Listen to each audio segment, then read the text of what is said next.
வணக்கம். பெண்களுக்கு உச்சகட்டம் அடைவதற்கு எளிதில் உச்சகட்டம் அடைவதற்கு ஏதுவான செக்ஸ் பொசிஷன் நிலை எது அப்படின்னு கேட்டிருக்காங்க. பொதுவாக ஃபீமேல் ஆன் டாப், பெண் மேலேருந்து செக்ஸ் பண்ணுறதுன்றது ஒரு 4 வகையான தூண்டல்களை கொடுக்கும் ஒரு பெண்ணுக்கு. அதுதான் அந்த பெண் எளிமையாக உச்சகட்டம் அடைகிறதுக்கு ஏதுவாக இருக்கும். மற்ற நிலையிலும் பல பேருக்கு பிடிச்சிருக்கலாம். பட் இது இந்த மாதிரி ஒரு 4 தூண்டல்கள் வேறு எந்த பொசிஷன்லேயும் இருக்காது. நம்பர் 1 பெண் மேலேருந்து பண்ணும்போது ஆணுறுப்பு உள்ளே இருக்கும். பெண் உறுப்பை தூண்டுறதுக்கு ஆணுறுப்பு உள்ளே இருக்கும். 1. இரண்டாவதாக பெண் கொஞ்சம் அந்த பெண் உறுப்பினுள்ள கிளைட்டோரிஸை ஆண் மீது உரசி உச்சகட்டம் அடைய முடியும்.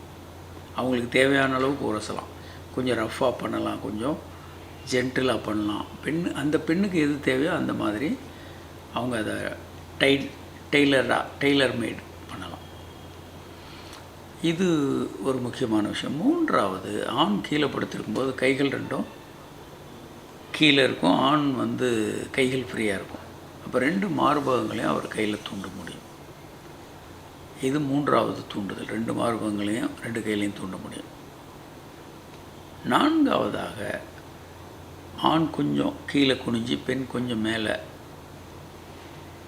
தலையை தூக்கி வரும்போது ஒரு புறம் வாயால் ஒரு மார்பினுடைய காம்புகளை வாய் வச்சு தூண்ட முடியும். இது அந்த பெண்ணை சீக்கிரம் உச்சகட்டத்தை கொண்டு வர்றதுக்கு ஏதுவாக இருக்கும். இது ஒரு 4 தூண்டல். இந்த 4 தூண்டலும் சேரும்போது ஒரு பெண் ஒரு 4-5 நிமிடங்களில் உச்சகட்டம் அடைய முடியும். மற்ற எல்லா பொசிஷன்ஸையும் விட இதுதான் பெண்ணுக்கு அதிகபட்சமாக இன்பத்தை தரக்கூடிய ஒரு பொசிஷன். பல பெண்களும் இதை கண்டுபிடிச்சிருப்பாங்க. சில பேர் இந்த எக்ஸ்பெரிமெண்ட்டே பண்ணாமல் ஒரே மாதிரி செக்ஸ் பண்ணிகிட்ருக்க பெண்கள் இதை பற்றி தெரியாமல் இருக்கிறதுக்கான வாய்ப்புகள் இருக்குது. 550 பொசிஷன்ஸ் இருக்குது. வாத்சாயனா எழுதிய காமசூத்ராவில் அவர் இதெல்லாம் தெளிவாக எக்ஸ்பிளைன் பண்ணுறார் என்னென்ன பொசிஷன்ஸுன்னு. 550 பொசிஷன்ஸில் நம்ம செக்ஸ் பண்ணும்போது அட்லீஸ்ட் 10-20 பொசிஷன்ஸையாவது கண்டறிந்து பயன்படுத்த வேண்டும்.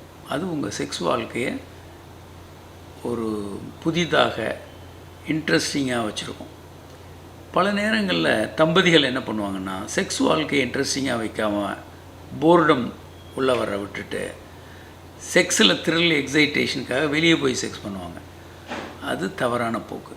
அதுக்கு பதிலாக உங்கள் செக்ஸ் வாழ்க்கையில் ரொம்ப இன்ட்ரெஸ்டிங்காக, ரொம்ப பரவசமான பல்வேறு புதிய உத்திகளையும் உள்ளே கொண்டு செக்ஸ் வாழ்க்கையை நல்ல த்ரில்லிங்காக எக்ஸைட்டிங்காக வச்சுக்கணும். அது ரொம்ப ரொம்ப முக்கியமானது. வணக்கம்.